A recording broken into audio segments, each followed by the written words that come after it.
It's Tony time. It is Tony time. It is Tony time. Oh.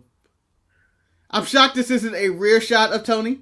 Normally it's the rear or, maybe a submission. She got solo cover here. Pure respect. Pure respect for Tony. Is this her first main event? I think so, on NXT. Yeah. Interesting. I'm Shotzi Blackheart, the ballsy badass, and you are watching the Untitled Manny and Marcus show. Remember to like the video and subscribe. Ow, ow, ow!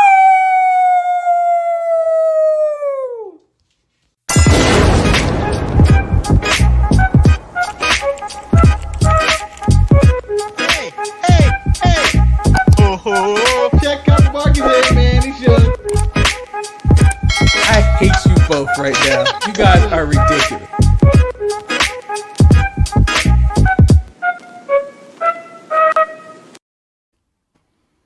There she is. Miss Wonderful, Miss Fantabulous, Billy Kay. Oh, I'm practicing for when I do a stage play for Christmas this year. I'm not. I just do that. Just letting people know. Welcome everyone to the Untitled Manny and Marcus show. I am, of course, Lord Manny Hayes, and I'm joined by Marcus the Grand Finale. Yeah, baby. Yeah. Skip that did it the deep bop bop, and you skip that did it the toe. Yeah, a little scat. You didn't know I could do that. You didn't know I could scat like that. Skip it and do that tea. He's a scat man. Skip it do that. Oh, there it is. A little scat for you guys. How are you doing today, Marcus? Considering that I'm scatting and singing, I am in great spirits. We are closer and closer to the holiday season, and we're closer on our own vacation from this show. Because after watching Dynamite last night, I need a break. I need a damn break. I was going to go insane watching that show. Sorry. I echo your thoughts on Dynamite, to be honest. I'm going to show decorum. I'm going to show it respect. And I'm going to look at it from a reasonable eye. Manny, today, I am going to do my best to play Devil's Advocate for Dynamite. Cue the Devil's Advocate graphic. We don't have a Devil's Advocate. Oh, wait, here you go. Oh! No! I thought it was going to be that other image you showed me today of them just talking about how they love each other. I hate them. Them on main event is too much already. Them on main event is too much already. Why did I ask for that? I don't even want to pay. You did ask for that. You're the one who asked for that. What have you become now that you're afraid? Judas is on my mind. I think that would be probably the best day for the AEW Dynamite. The wrestlers, they no longer have to sing Jericho's theme song over the holiday. I would be so tired of singing that if I was there. I am 100% done with that song. I'm just done with that storyline. I need Jericho to go away just for a bit. Just for a bit. He can come back anytime, but just for the bit. By the way, Eric, I got these new glasses, and apparently they just fog up a lot. Eric said vacation is amazing and it cleans his soul. You've been dead. I don't think you have a soul anymore now that you're dead. Yeah. Can you stop being the ghost with unfinished business? Okay? You have all this unfinished business and you can't go on to the life beyond, to your own paradise. And you keep showing up in our chat. You're in the great beyond. You're in the great beyond. All right. Let's move into AEW. All right. I feel like there should be a graphic that goes Dynamite or a stick of dynamite that blows it up. But nah, we ain't got that. We ain't got that. So we ain't got time. Ain't nobody got no time for that. AEW opens up with Hangman Adam Page, Johnny Hungy, and Alex Reynolds, as they called them on commentary, the good, the bad, and the hungry. versus Matt Hardy and the Private Party. The Hardy Party. They're going by the Hardy Party. Better name, Hardy Party or Hardy Bros? The Hardy Bros. The Hardy Bros? I'm more. You know why? You know why? Because they've got the better Hardy. If there was a legal lawsuit right now and I had to be a judge to decide over who gets to keep the Hardy name, even though it's their legal names, I would side with Jeff out of charisma alone. He's got to go in the courtroom like this. And then therefore he wins. And Matt Hardy was like, come on. I am Damascus. And I'm like, I don't need all that. I don't need no extra stuff. I just need Jeff. Okay? Jeff's amazing. Jeff's also here for his DUI. Is it me, or has the Private Party standing in AEW just got worse the moment Matt Hardy was aligned with them? It did, because now they're basically his wards. Essentially, he is the Shifu in the Xia Li storyline, and they are Xia Li and Boa. Nah, I wouldn't even give him that. Wow, I wouldn't give him that. You're taking that away from him. No. So I put in my notes, I like this match, with exception to Matt Hardy getting himself over with the pin at the end. But you're not supposed to like that, right? He is the heel of this. He is turning heel in this long-term booking plan that they've had together for Matt Hardy this entire time. He is now the heel, and I believe the Private Party is supposed to overcome his oppression and taking their spotlight. But I don't know where you go. Like, how does he feud with the Private Party? Is he gonna get some other old dog to team with him? Like Goldust? Oh, who's the other old dogs at AEW? What's that? Well, you got Sting. You got Sting. That old man that's Jericho's friend. Oh, he tags with Serpentico. Luther. Yeah. You want to team him with him? Yeah, might as well. I'm gonna go Goldust. Old dogs right there. Old WWF guys. So Eric from the grave once again says Matt really needs to become a backstage off-camera agent. You see, this is where I disagree with Eric on that.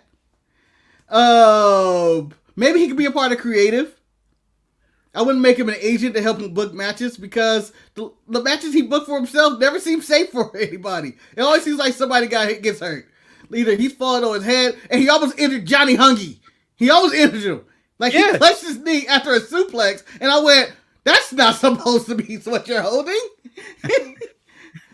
Now, he fell that apron, it looked like he hurt himself. I don't know. We get the next match on this card was Cody Rhodes versus Angelico, but we get the most unnecessary baby announcing in the history of professional wrestling. Save it for your motherfucking Instagram accounts. And Marcus... Whoa. That's harsh. That's harsh. Marcus, I bet you $20 that they will have a gender reveal on Dynamite later in 2021. Ooh. Manny, here's the $1. I'm putting it on the I'm putting it on the table. I put it on the table. Let's go. I don't think they would go that far. I don't think, because we all know it's going to be a little girl. All wrestlers do is have girls.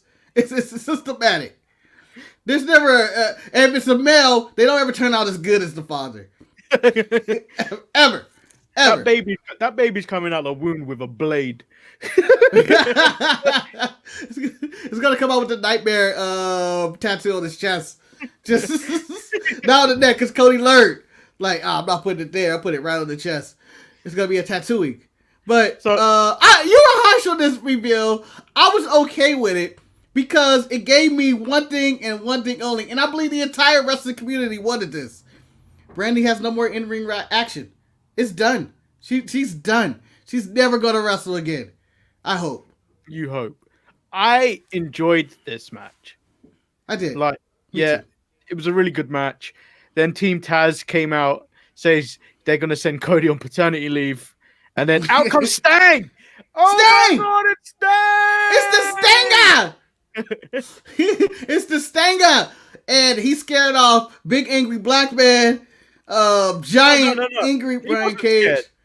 He wasn't scared. Yeah, he wasn't scared. I know, but realistically, he had to be scared because nothing's holding me. Those little dudes can't hold him back. Brian Cage wasn't even holding him back. It was Old Man Taz and Ricky Starks. Brian Cage just sit there, flexing his muscles, titty bouncing everywhere, just flopping all over the place. I feel like this is what Brian Cage does when he walk over to people. With his chest. I don't know why. But I feel like Cody is in a different company than everybody else on this show. That's why I allow him to indulge in his wife and the pregnancy and that little that little vignette, that little baby reveal. Because it seems, because a lot of times, maybe there's sometimes his matches don't make sense, but a majority of the time his matches make sense and they're solid matches. They're not the greatest in the world, but they're solid, well put together matches. Well, and I thought this was a good Cody, match. Cody's matches are always booked the WWE way. Yeah. They are very WWE style. And he'll put his own twist on there. Sometimes it works, sometimes it doesn't. Like the twist in this match was that he used his mouth to bite the rope, which I don't think is sanitary at all. Yeah. So we move to the backstage segment where we learn that Miro has been fined $75,000 for his actions last week. And then he promotes his big announcement of the wedding date and then his match against Sonny Kiss on Dark. Why are we talking about Dark? Why? Why are we talking about Dark? Why are we talking about Sonny Kiss? $75,000 fine isn't anything for WWE used to sign people, fine people $500,000. I think Kevin Owens, what, the $250,000 fine or something like that. Something ridiculous. Yeah, but because he like panda splashed Vince McMahon. Yeah. Or Shane. Was it Shane? No, he did it to Vince McMahon. Oh no, it was Vince. It was Vince. You're right. You're right. And I gotta feed my family, and he won't let me do it. But we also had Miro talking about the wedding that I think, and I'm gonna go on a limb here. I'm gonna say, I'm gonna look around in my room, and even telepathically with Cerebro and Manny, I sense that no one gives a fuck about this wedding. I sense it. Yep, no one cares. Like, no one cares. I care more about Angelico's story, about how he got his submission moves and everything. They really sold the hell out of Angelico. Run for Angelico. Solo run for Angelico. Yeah, I feel like Cody could have made him a bigger star in that TNT Championship run. He just lost with the cutter. Yeah. And then we move on to Eddie Kingston, where he addresses his enemies. His first enemy was God. He said, "I'm still alive. I ain't dead yet." Pac, he's gone home, nursing his injuries. His career is done, son. Full Pat McAfee. He went full McAfee and declared that his enemies are dead without any medical records. And then Lance Archer comes out before he could address him, but the numbers game got to him until Fenix, Penta, and Pac came out to even out the odds. Did you believe that the team that... Do you think he couldn't take the Butcher? I felt like that Lance Archer can handle the Butcher and the Blade. And I know the Butcher... I know the Butcher and the Blade are actually relatively big guys and they look like tough guys, but they've been a jobber tag team for so long. Lance Archer's been building this monster. I feel like he could have took him out. And then I didn't believe any. I was looking at it going like, these punches and everything about this was bullshit. I immediately went to myself. I looked at the TV and went, "This is bullshit. This is bullshit. I don't believe it." So they go backstage to Dustin Rhodes, who I now believe is the fourth most important Rhodes on Dynamite.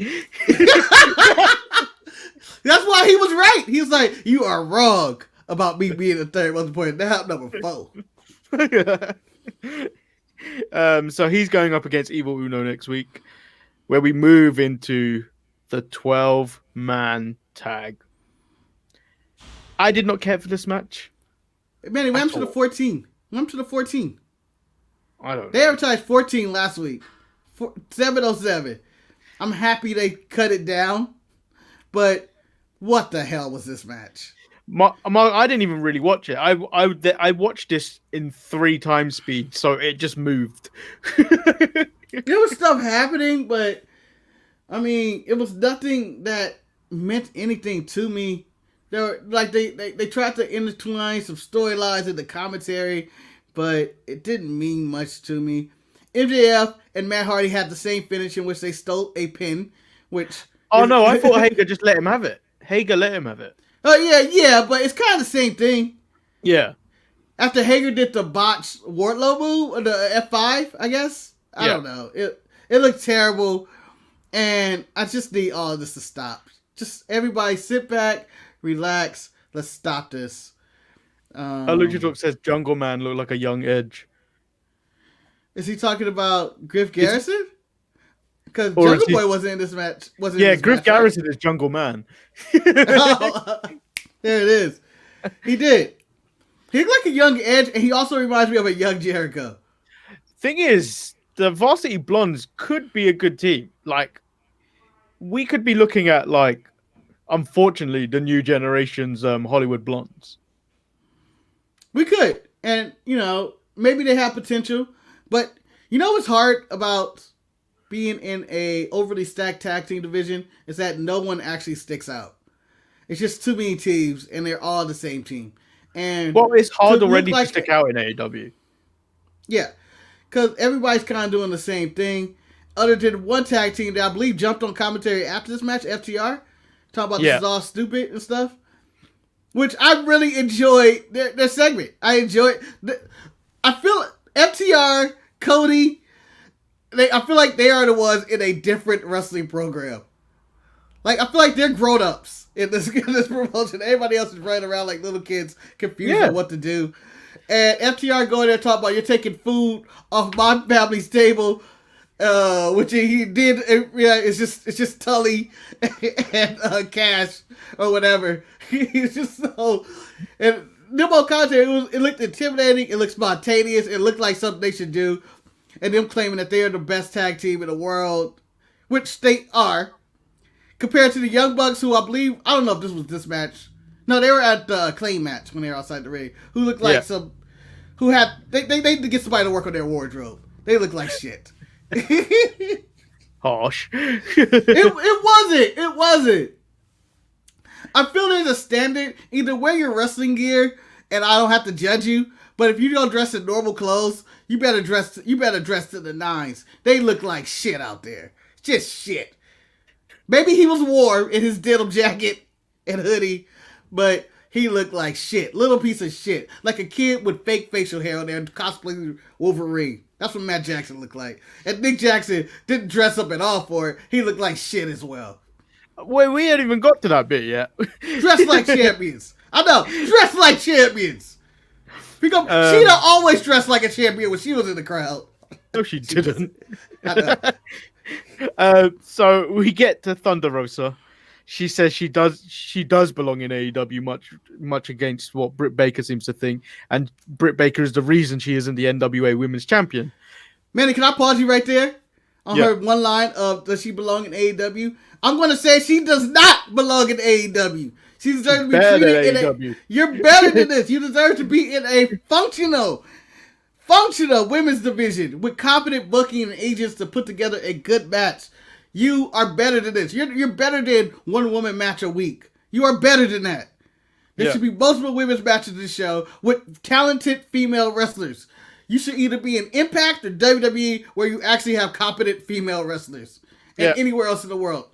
Just say it, Thunder Rosa. You're better than this. Don't sell yourself short. And then Reba distracted Thunder Rosa for the attack by Britt Baker, who both of them were matching. Britt Baker was wearing a lumberjack shirt. And then I think Reba was wearing a lumberjack scarf. Or flannel, however you want to call it. And then it was just a flannel scarf. I mean, it's cold. I mean, those are in fashion. And then they washed her face. Now that was disrespectful. Mad disrespectful. And I'm going to tell you this right now, Manny. This was the best segment on Dynamite this week. And it was like 2 minutes. Yeah. One, Reba criticizing Thunder Rosa's laugh was 100% justified. One of the worst laughs I've ever heard in my life. It was so phony. Her going like, that was a terrible laugh. You were fake laughing. Not this funny. And so, And then the attack and then disrespect of washing her face and then talk about, I'm shocked the camera didn't break because you're so ugly. It was full Britt. It was a characterization of who Britt Baker is. And again, she should be your AEW Women's Champion. I don't understand why they're going with the Sheeta route. Well, considering that even JR thinks Serena Deeb's the best female wrestler in the world. Yeah. A Luchador says Rosa needs an advocate. Mm-hmm. Tully. In NWA, she had Melina. So she did all her stuff. But that's something Thunder Rosa could use, someone to do the talking for her. I don't think she's horrible, but she could use some work. Like, she shouldn't be out there by herself. And another thing that's a little weird is that her and Darby Allin basically have the same makeup. I know hers is representing Day of the Dead, Spanish heritage and all that, but it's the same thing, but they have no connection whatsoever to each other. It seems like they're a tag team that broke up. So we now have the overhyped, the Acclaimed versus SCU. So I learned at the beginning of this show, when they were going through the rest of the matches for the rest of the night, that the Acclaimed are number 5 ranked, the number 5 ranked team in the tag division. Manny? How? Who the fuck are these guys? Manny, you see this water? I'm going to take a sip. Can you repeat what you said again? Damn it. I lost that top. But can you repeat what you said again? Yeah, the Acclaimed are the number 5 ranked team in AEW tag team division. I don't know if that came out. I just spit water all over my room. But why? How? What? When? That doesn't make sense. This is the first time I've ever seen these dudes. These bozos. Apparently, they're on a 7-win winning streak on AEW Dark. But That doesn't count. Realistically, tonight was their in-ring debut on Dynamite. Because no one watches Dark. No one. Yeah, no one. More people watch Impact than Dark, and that's just 12 people. And from what I saw, it wasn't even good. No. Did you know that one of them is Bobby Lashley's sister? I don't know if you saw that. Someone posted that. It's like one of the members of the Acclaimed. I think it's the one without the facial hair. I don't know their names because they haven't had a proper introduction. Is it the one that raps? Yeah. He was one of Bobby Lashley's sisters back in that storyline. Do you know what? Which I saw the best comments of someone asking about them. It is a fake EC3 and a John Cena ripoff gimmick. Yes. Yeah, and it's pretty much, and I don't understand why this is the team you want the Bucks to feud with right now. When, again, and I will agree with them, they have the best tag team division probably in the world. But they don't utilize any of these tag teams. They just go for the next tag team they sign. No, see, the problem with having the division they have, they do have a great tag team division. Yeah, but they've got too many of them that none of them stand out. Yeah, that might be the issue. That could be the issue. Like, on top of, like, that they have all these tag teams, but it's just a bunch of people. It's kind of like the main roster of Raw. Yeah, you have a bunch of wrestlers on Raw. But do I care about any of these guys? Nobody's doing anything special. And that they're out there just rapping. They're just a private party and they're just rapping. Or they're just Top Flight and they're just rapping. And I'm comparing them to 3 other black tag teams. But that's the truth. They're all the same team. They should all click up. They all have the same gimmick. We're in the hip hop culture. We're all cool.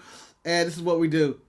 I don't understand why they're not making the money feuds with these other tag teams. Whether it's with the Hybrid 2 or FTR or even SCU when they use Scorpio Sky, which they refuse to do because he has disappeared other than on a YouTube channel or on a podcast he's doing. What the fuck? It's Scorpio Sky. You wasted. I want to see fat-ass 50-year-old Christopher Daniels out there. I'd rather see Kazarian the Sky. It's the better version of SCU.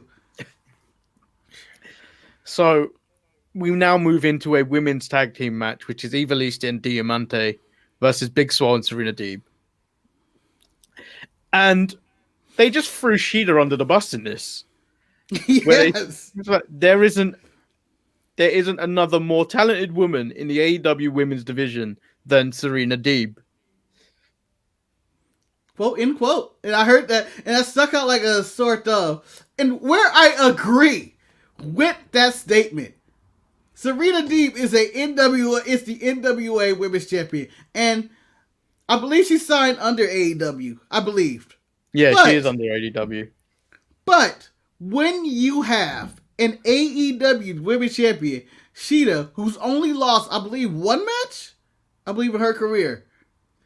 In your company, you cannot go out there and throw somebody under the bus.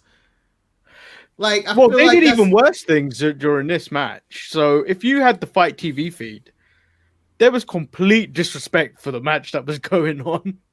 Oh, really? So they started talking about Giannis's contract. Who? Giannis Antetokounmpo? Yeah, they started talking about his contract.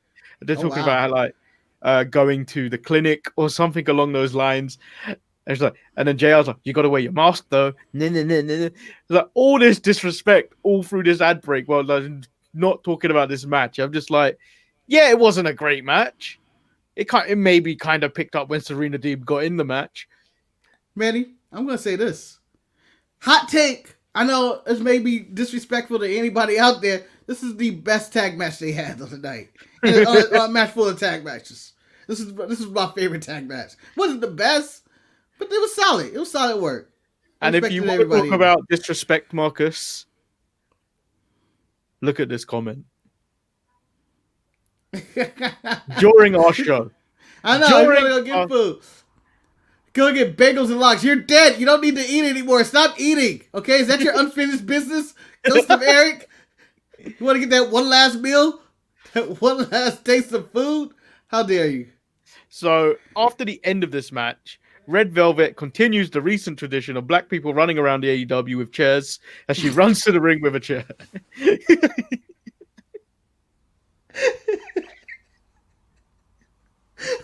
I totally forgot. That didn't even cross my mind because it wasn't Scorpio Sky or Will Hobbs. But no, someone has picked up that mantle and it is Big Swole. You are so right, she did. No, my favorite part about this run-in was Vicky Guerrero running to go get some. I've never seen Vicky run ever. Maybe a little bit to try to get away from somebody, but never to go run to beat somebody's ass. Like, Vicky became a threat at that moment. And I was completely captivated when they were running out and I saw Nyla Rose. I was like, Nyla Rose gonna get her. Nyla Rose gonna get some. But I'm seeing but my whole focus was on Vicky running. I was like, is Vicky gonna get physical with somebody? And then when she laid the two boots in, I died laughing, going like, I don't think I've ever seen Vicky Guerrero get physical with anybody. That means that person is a bad person.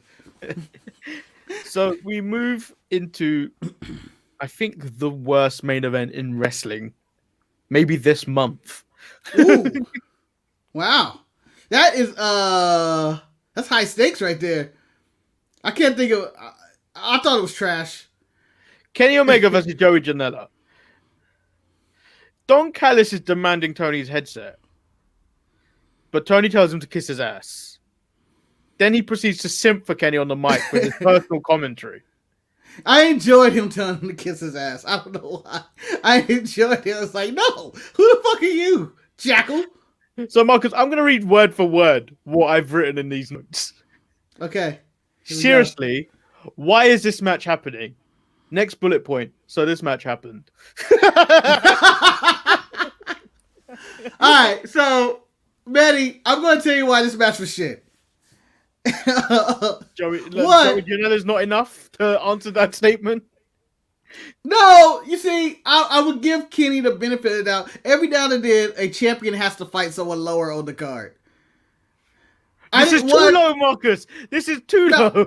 No, because we had what's the young man's name? Rust and Ciampa go about 15, 20 minutes. For me, that was a reasonable, like, oh, this youngster's coming up. But to me, this is Joey Janela, who I don't longer consider a youngster coming up. I just feel like he's somewhere as built at roster as a jobber. He came out with Sunny Kiss in a no-holds-bar match, and this is his thing. I was okay with it. What I wasn't okay with was the hippo and the crate stuff of the night, in which I hated the whole no DQ, the lack of selling, and whatever was going on in this match. The main thing I hated, it took like 20 V triggers to take out Joey Janela. Like, John Moxley took 3. It shouldn't take Joey Janela the same amount. There was one thing I really hated that Joey Janela did in this match. And, like, yeah, it works if you're a proper comedy wrestler. But, like, I feel like they were trying to get Joey Janela off as, like, a decent wrestler in this match. It's the bit where Kenny hit him, and then he's lying on his back with his arms outstretched and his legs. Just, like he was sitting down whilst lying on his back. I was just like, this match was ridiculous. And then Don Callis at the end of the match said on the mic, they have silenced the doubters about the tournament, about Joey Janela not competing in it.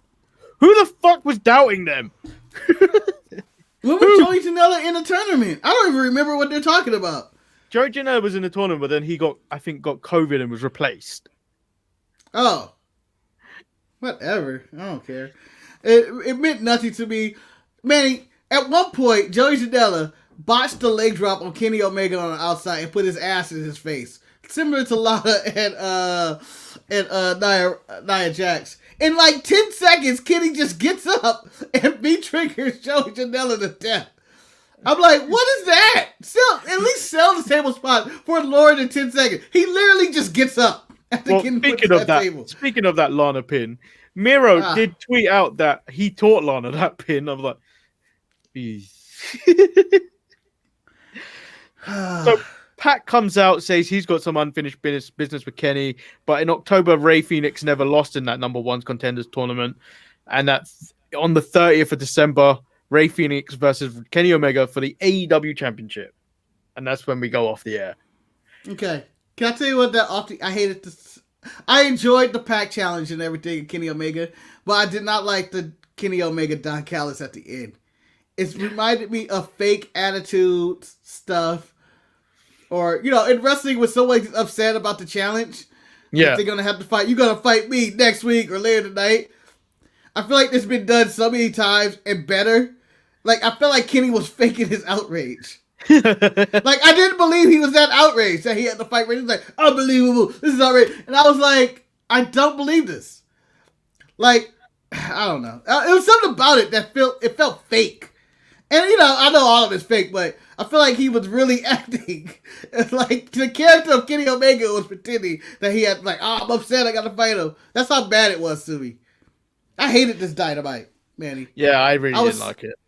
I was so disinterested. They're overusing Sting. I feel like he just came out for no reason just to come out. Team Taz looks weak for cowering at a 60-year-old man. I don't care if he has a bat. He's a 60-year-old man with a bat. A 60-year-old man bat moves like this. I've seen Star Wars. I've seen Obi-Wan Kenobi against Darth Vader, and it didn't work out well for Obi-Wan. I'm just saying. I like the Cody and Angelico match. I enjoyed the commentary of the Cody and Angelico match. I like that Brandy's no longer wrestling. I'm confused about the Murder Hawk standings in this world. I didn't care about the Acclaim and the Young Bucks. I didn't care about the 6-man tag or even the 12-man tag later on or anything involving the Inner Circle and MJF.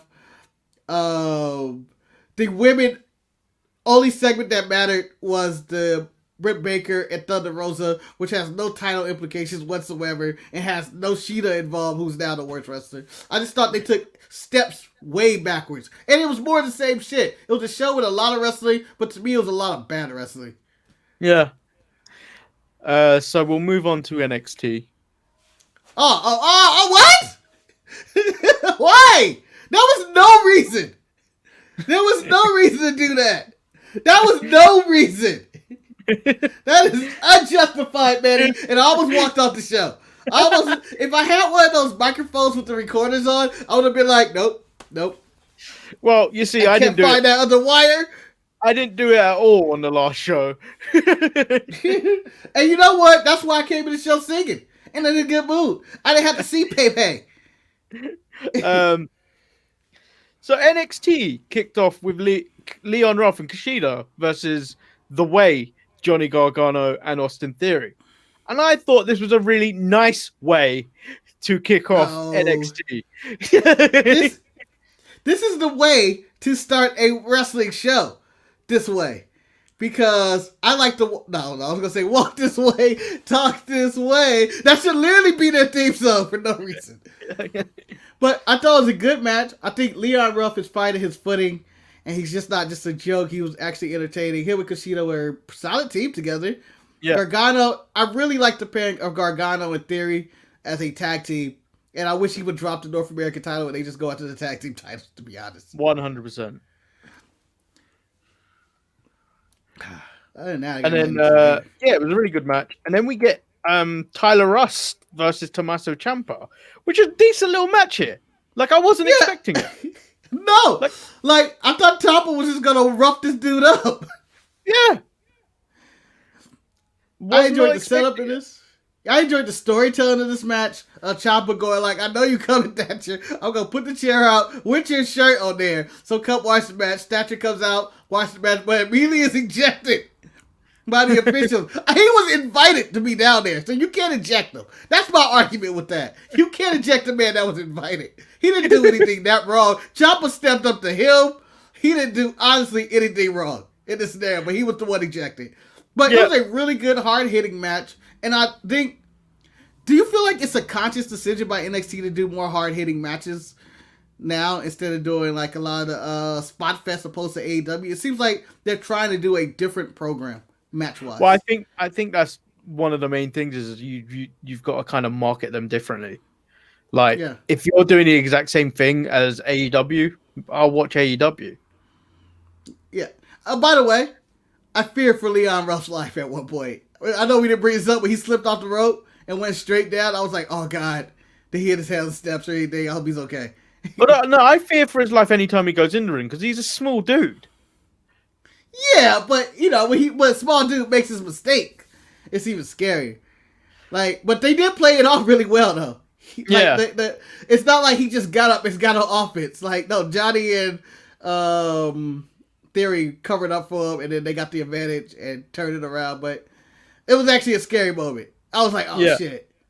But back to Ciampa and them, it was really good. Really good match. And then during the break, Bivens tells Russ that he's a star, and they pound it out.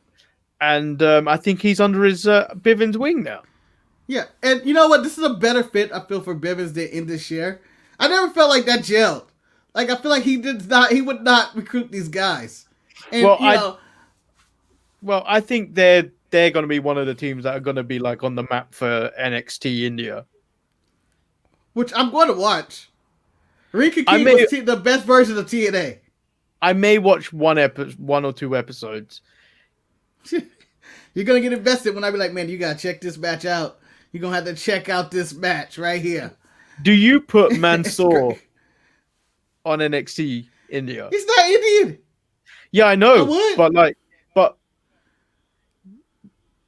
you could market him to a bigger audience, the Indian audience. Well, we barely used him on 205 Live. I feel like they're not doing anything with him. Yeah, he has a winning streak on there, and then he went to Saudi Arabia recently and did some signings. Well, I think they're basing NXT India out of the Performance Center anyway, aren't they? Are they? Oh, I don't know. Yeah, before they actually make a kind of center to do it live from India. Oh, that's pretty smart. That makes sense why they have all the Bollywood boys in this year, and I want Jinder to become his own. The show is going to be built around Jinder Mahal, I feel like. I don't know if they're going to have it in English or I think Punjabi. So that would be the point where you go, I don't know whether to watch it or not. Because if it's in a different language, I'm not going to watch it. They might have they might do the sab button in which you can watch the English edition or the Punjabi version. Because they have 80. They have 80 different commentators from all over the world doing all their shows. This is a Japanese booth. This is this booth. This is this. But I'm presuming they're gonna have it primarily in English because I don't think they really edit the Raw and SmackDown feeds in India. Yeah, and this is a good example. And I'm being quite ignorant. Like a lot of people in India do speak English. Yeah, I mean people speak everything, and I feel it's an easy workaround. Even if it's not in English, I think I'll still check it out. But this is insight what they were going to do with NXT Japan, to be honest. Yeah. Which never was able to get off the ground because of the situation that, we're all currently under. But this is what they would have did, and I'm curious to see what India and what they do differently from India, Japan, the United States, and England. This is why I still feel like WWE is number one. If you keep expanding and you keep going globally, getting global. Where do you think they're going next? I think Australia. Well, they still haven't got Japan yet. So But I think that's the goal. I would personally go Australia because everyone on NXT is in that region. Yeah, but do you want to take those people? You want to take them away? No, there's more. You best believe there's more talent in Australia. I mean, you can use Shane Thorne, and I'm pretty sure Australia is actually a pretty good spot right now. So we move into what was the match. What a side topic in the middle of this. Yeah, which will be the match of the week. Nothing is going to compare to this. Kyle O'Reilly versus Pete Dunne. The match of the week before this was probably AJ versus Sheamus on Raw. And this blew that out the water. And they did a great job. This just was a hard-hitting from the jump. It just started off with cannon, just this is great. No bullshit interference, nothing crazy. Although I think there was a mass brawl to start the match, to be honest. There was some crazy. I kind of like Breezango jumped out, yeah. I like that happened in the beginning, so you got rid of everyone from ringside, and then these two just had a match. Mm-hmm. All right, so I enjoyed multiple spots in this, the various submission holds, the counters. I was more intrigued about all the counters, probably more in this match than I have in a few matches in a while, because it was just he's going for his leg. Oh, he got his orb. Oh, he did that to get there. Oh, that's really cool. And it was just all back to back to back. And it seemed like nonstop action for about a half hour, and it was tremendous. But do you feel the right person won the match? Yes, because you don't want to throw Pete Dunne into that championship pictures so soon as after his return. Yeah. Do you feel I don't believe Kyle O'Reilly's going to win. He's not going to beat Finn Balor in this one. And I know it would be a good shock to the new year if he won. But I think this is the show he gets betrayed by Adam Cole. Yeah, I think I was leaning towards that. I think that very much possible what we could happen. I think that's what's going to be the change up in this match is that maybe Adam Cole pretends to get attacked again, but then comes out with a super kick. It's the same thing. Yeah, and maybe starts working with McAfee. So what I see is he turns on Kyle. They have a match, and then Adam Cole loses, and that's his last match in NXT. And he goes, he's in the Royal Rumble. I think that's what happened. Yeah, because I think with Bobby Fish being out, this is a perfect time to break up the Undisputed Era. I don't know where to push Roderick Strong, because if they do break up the Undisputed Era, it's just going to be Strong by himself, O'Reilly by himself, Adam Cole probably main roster being, and everybody going they buried Adam Cole. I'm already waiting for that. I already have that. I already have my comments prepared about, I can't believe they changed Adam Cole's music.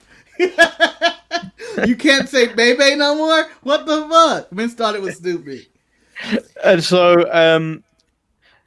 in my notes I said this match was great. Whatever I'm going to say about it isn't going to do it any justice. If you haven't watched it, go watch it.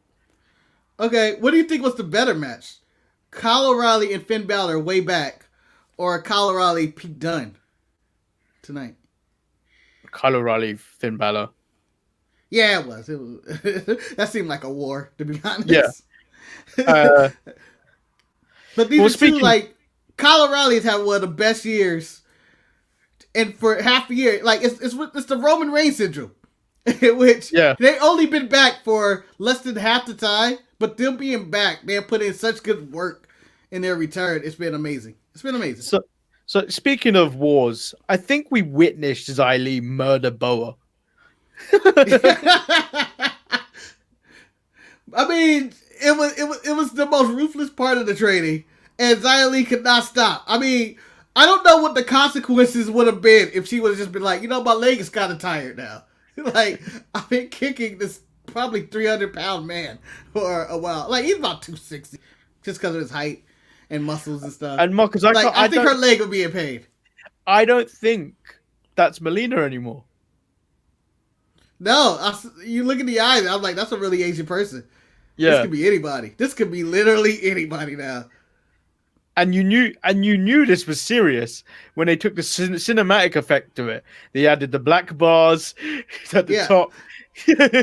Pure letterbox. Honestly, if you would have just put the preview for our audience side before this, did all the clips of this, and it said coming 2021, I would look forward to this kung fu movie or karate movie or this martial arts movie down the line. This looked like Bloodsport, like in a modern era. Looked like a little bit of Mortal Kombat. It just looked like a badass movie trailer of someone like, again. It looked like the sequel of someone that was in a good light at one point and now they're in this dark place and you don't know what happened to them. I need more of this. This looked like an updated version of the show Kung Fu or Crouching Tiger or whatever martial arts movies you're into.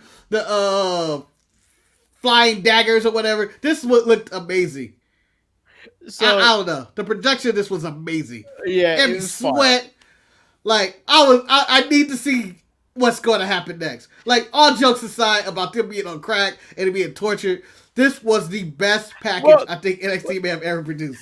That's the thing I kind of don't like about this is that I'm being drip fed this. Like, I want it all as one, like a proper movie. Like, I'm just being drip fed like 2 minutes at a time. And I believe they're all coming in. I think this is going to end at New Year's Evil. Well, Marcus, so we laughed about when William Regal went to Boa's house. Yes. Man, William Regal has shown no... If you have it. Huh? You can put the picture up if you have it. I don't have it. Damn it, no! So, William Regal does not care anymore that the fact that these two are now missing or doing some underground training that is not coming out of the performance center. So has William Regal just completely given up on these two? Well, he's getting the video packages and he's airing them. At least he knows they're okay. Okay, they're not being held at their own will. There's only so much you can do at this point, in which they are getting their proper. They're staying in shape. That's what, if I'm Regal, the general manager, they are staying in shape, and they are no different than Cross and Scarlett working out and trying to be menacing monsters or whatever. So do you think William Regal just turns up to work and finds a videotape just like on his desk? Yes, not even a digital, digital copy, a videotape with probably blood on there. And he's like, "Where do I get a VCR at?" He had to buy one like 3 weeks ago. I was like, "Oh shit, Bloodsport 4." Bloodier sport. Like, it's not even a clever title. Yep. This is Boys Ali and Boa's videos.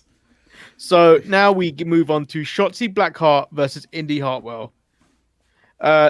Before this, Shotzi Blackheart states that her war with Candice LeRae is far from over. She broke her arm at War Games. Tonight she's going to break her friend. This match was okay. It was still better than the AEW main event. Still better than that. It ends in a DQ after Indy hits her with the trophy, and they give her the clipped wings. This match. I feel like it was botchy and it was messy. I'll say it's apart. Like, psychologically, it was okay. I think they messed up when she did the original jump in the corner. I think they forgot the spot. And it looked like Shotzi may have killed Indy or vice versa. It's a Shotzi match, so somebody always dies. Then in the end, I think the plan was to break the trophy over her back, but I think they broke the trophy in the original hit, and they were just holding it at her. So I feel like it was very botchy, and I don't know where they honestly feel like Shotzi's whole goal right now is to go to the main roster and fill in for the Old Bailey spot of being, that's the one the little girls cheer for. Yeah. Like, so she's main roster bound. So we get a squash match of Karrion Kross versus formerly Denzel Dejournette, now Desmond Troy. Karrion calls out Priest at the end of the match for New Year's Evil. Yes. Looking forward to that matchup. Squash or no squash. Last time Kross fought anybody for a non-title match, it was a squash with him and Ciampa, but I think him and Priest are going to put on a really good match. So, I teased this during the production meeting we had, Yes. where it's about your boy getting a rematch against Jake Atlas. Yes, Swerve. Yeah. I no longer trust Swerve with that red streak in his hair. No? You get evil vibe from him? Marcus, of course I get evil. Of course I get evil vibes. Do you know what that red streak looks like, Marcus? Go ahead. Tatanka. Oh! even the blue bits in his hair look like the braids Tatanka had in his hair. He is turning into Tatanka. He is gonna sell out. You sold out, Swerve. You sold out. You sold out Scott now. You're not even Swerve Scott. You're sold out Scott. Oh, damn. I did not even consider Tatanka. I was thinking of the son of Coco Beware and finally come back to get his. Get what's right for me. Yeah. And you know what, Marcus? Just like the tagline from SummerSlam, you never saw it coming. Let me tell you what I thought I got from this promo from Swerve. My boy. Because you said you had something for me on my boy. And you were 100% right. I did not think about Tatanka. In fact, I never think about Tatanka. But Marcus, what I got for that? Tatanka has haunted me since 1994. You fear that someone's going to sell out right in your face, just like Tatanka sold out on Lex Luger. He sold out Lex Luger. Time has passed. Tatanka made the right decision. It's Lex Luger. What I got from this segment with Swerve was homophobia. It was.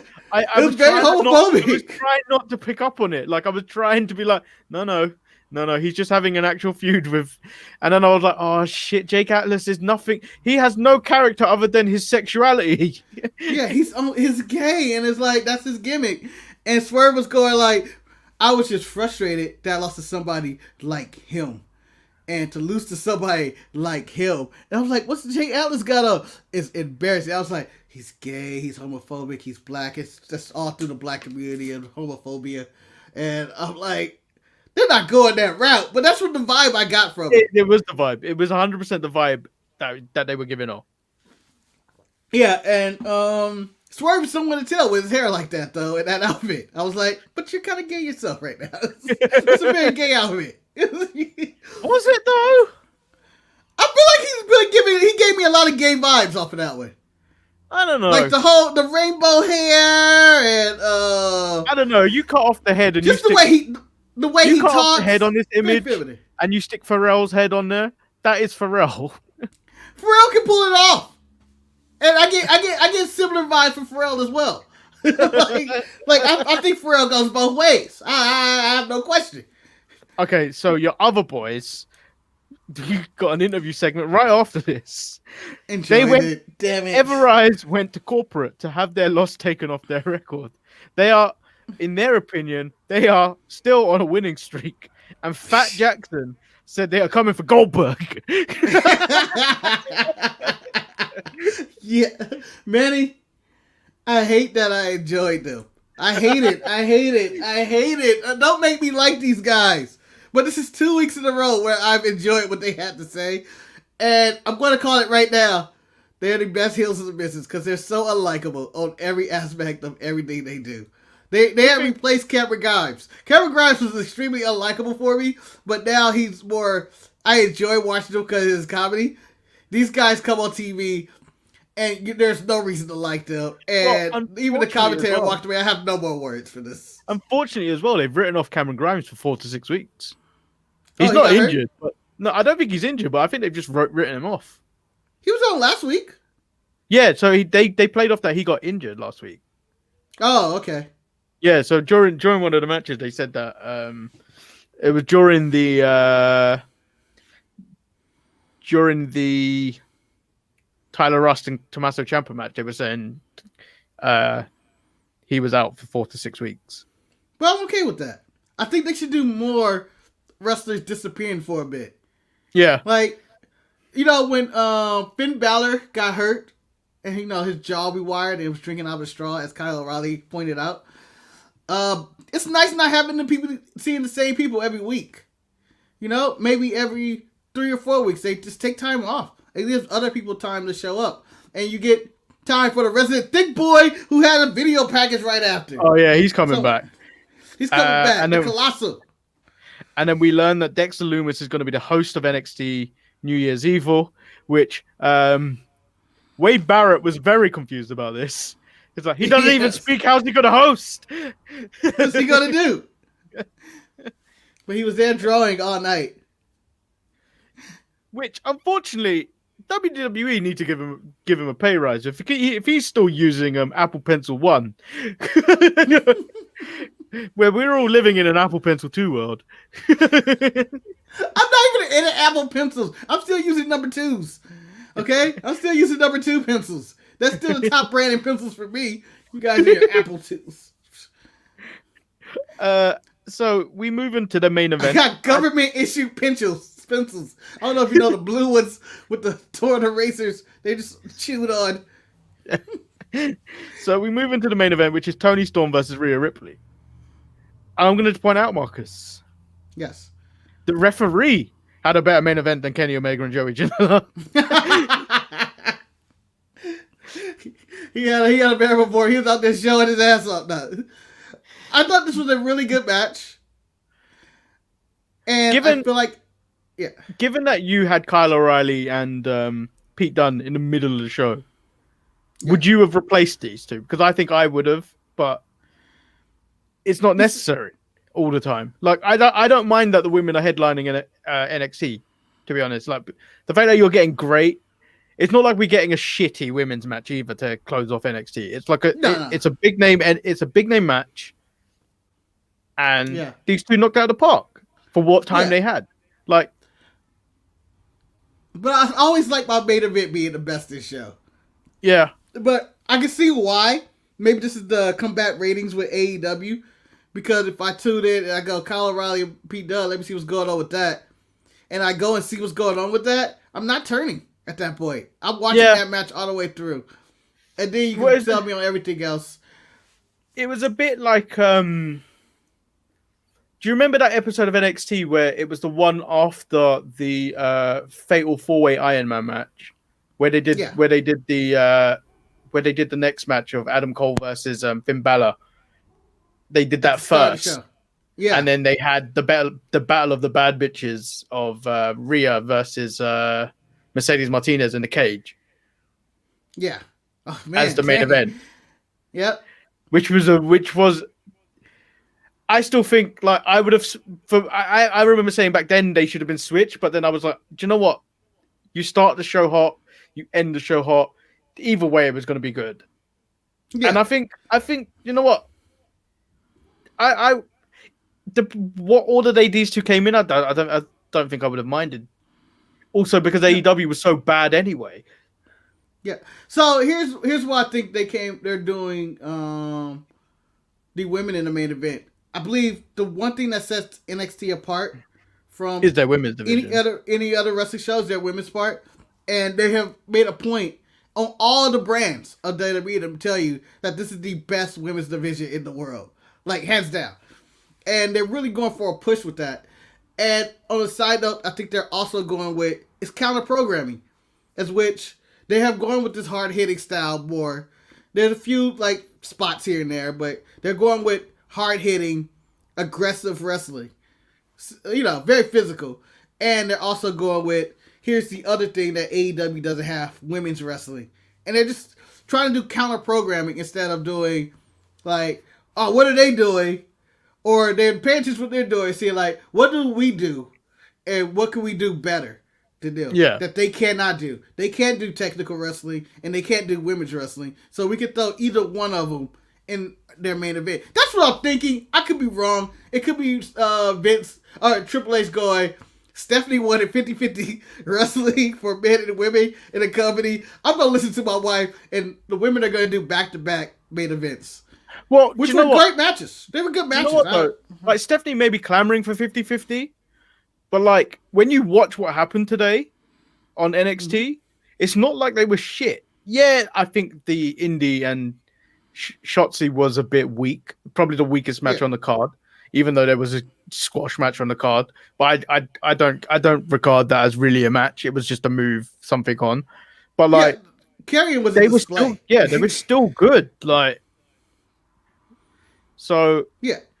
And I also see that maybe NXT plays to its strengths, like, because they're not like, they're on the same day, but I don't think Triple H really has them in their minds that, like, yeah, these guys are doing this. It's like, let's just be different. I'm gonna tell you, I don't think this will be my strategy. I may be wrong on this. Triple H or someone out there, whoever comments or whatever, say you're completely wrong and off base. But my strategy would be to turn this into hair strategy. Let them run hard, be confident, spend all this money on this elaborate set and Sting and all this star power. We're just focused on what we do better than them by miles, which is just wrestling and developing younger talent. I mean, they have a bunch of young talent. No one's actually developing in AEW. Everybody's doing the same shit. It's hard. I feel that's what the problem with AEW is. It's hard to develop in that company when there's so much in that company. And the whole goal is to separate yourself out from the pack. But how do you do that when everyone's doing the exact same stick? Yeah. I mean, consistency always wins. Like with the Patriots or the Spurs, that's what I get when I watch NXT. Like, this is a consistent, good-ass team. And you may not like the type of style they're doing, but I love this style. To me, like, the show they put out each week is so entertaining, such a good mix. Yeah, it's not full of jokes and laughs or people doing Christmas story reenactments or whatever. Oh, well, we're getting the Gargano, the Christmas at the Garganos next week as well. I look forward to that. Because it's a mix. It's not the same show I get every week. This week, all business. Yeah. Next week, they want to throw some jokes in there. That's fine. Like, that's what I like about NXT. It's so good. I don't know. It's just the best wrestling brand out there to me. So this is Japan. It goes hand down. That was the end of NXT, and that was it for the Wednesday Night Wars. I think it's both obvious that NXT for us was the obvious better show this week. Yeah. And most cases it always is. I do think next week it may be a little bit different. I think AEW has a decent card. I really want to watch Kenny Omega versus Rey Fenix, but I know there's going to be shenanigans in that match. It's going to be a lot of shenanigans, but I expect a great match. I didn't get much from the card other than for the AEW card to come back, other than the Rey Fenix Kenny Omega. Other than that. And this whole tease of all these Bullet Club guys all getting together, I don't care as much as did you watch Impact this week? No, I didn't. I left the cliff notes that him and Carl Anderson talked, but this is from some of it from Final Resolution, and they updated some more, and then at the I believe they attacked Rich Swann or something like that, and they had a reunion. Whatever. Just get to the point. I may tune in back when Impact does more tapings. When they actually can incorporate what they're talking about. Because I do not care as much. And it doesn't seem like it's benefiting AEW at all. There's nothing about this that I go, oh, AEW is really succeeding because they have Impact involved. And you may say, oh no, it's the whole wrestling community coming together to go after the WWE. But it's always the WWE versus the world. It's always. So, I'm not as invested into this. Like, the Bullet Club get back together, it's the same thing. The Bullet Club is back together. Yeah. Like, it's like if I'm watching New Japan. Like, it'd be no different from back then. Yes, it's cool that all these promotions are working together, but if you're not giving me a quality wrestling product, which I found out I prefer more, I guess in my elder states of life, I prefer the wrestling quality. Like, it's kind of like music. We have a nice beat over here, but there's no substance to this song. Yeah. This is nonsense. Those lyrics are trash. Like, I think I'm into the lyrics now. Which is what NXT is. So that's the end of the show, guys. Wow. we're gonna try this where we actually end the show. Sure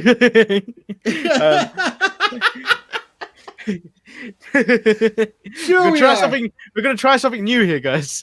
Oh wow! Are we gonna play some closing music or something? No, so we are just gonna do one bit and then we're out.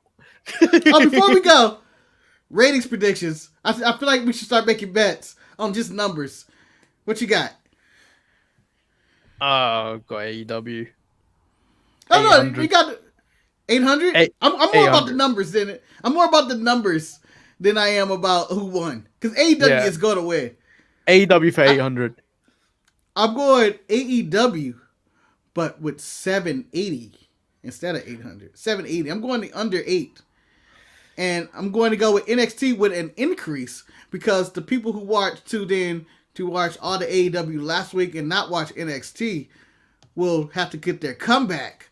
And I say they will increase and get to about 680.